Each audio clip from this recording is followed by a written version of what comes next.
FORA.tv. The world is thinking.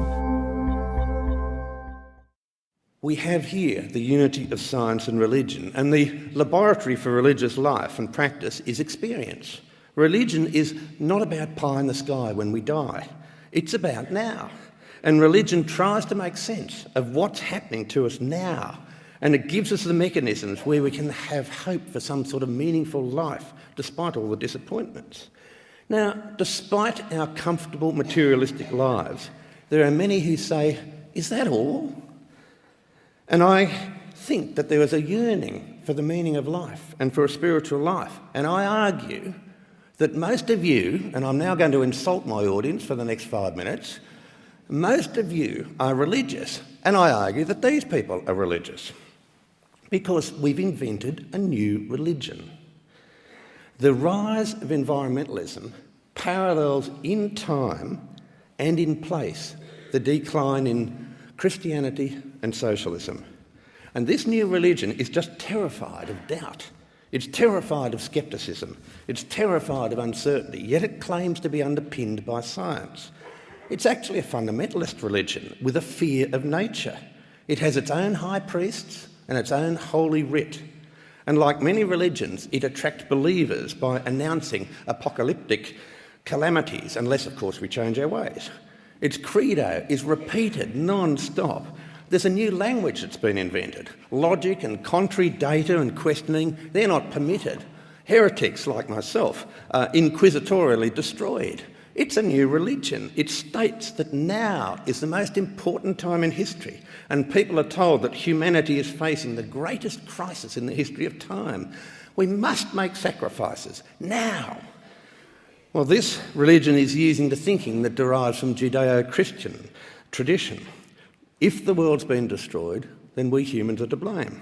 Now, this New Age religion tries to re-mystify the world, a world that its adherents neither experience nor do they try to understand.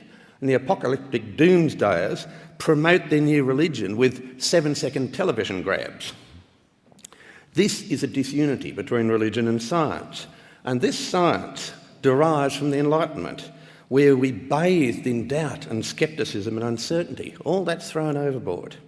Contrary facts are just ignored.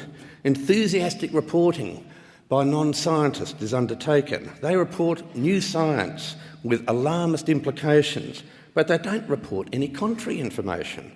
Non-scientific journalists and public celebrities write polemics, and they encourage the public to get hot and bothered and alarmed. The environmental religion produces widespread fear and longing, all wanting a simple, all-encompassing narrative of the world.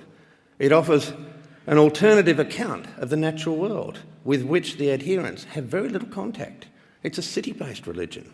Environmentalism embraces a myth of the fall, a Christian myth, the loss of harmony between man and nature. This has been caused by a materialistic society. It searches for a lost Eden that probably never existed. Environmental evangelism has a ritual and a language that have totally replaced substance. There have been thousands of global warmings and global coolings. And through my geologist eyes, global coolings have always depopulated the planet. We are the first generation of organisms on planet Earth that has ever feared a warm climate. Environmentalism really creates and exacerbates problems in the third world with disease and food shortages and destroys economies. It's highly flawed. When the environmentalists finally recognise that they are actually religious, then a real discussion can take place with other scientists. Until then, they're just like the creationists. They claim that they're scientific, but really the foundations are religious and dogmatic. So your contradictory religion of environmentalism has given you a purpose in life.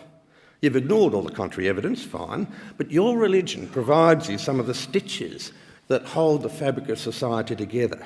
Now, unless these people here are anti-environmental, I argue, how on earth can they argue that we'd be better off without religion when they themselves are religious?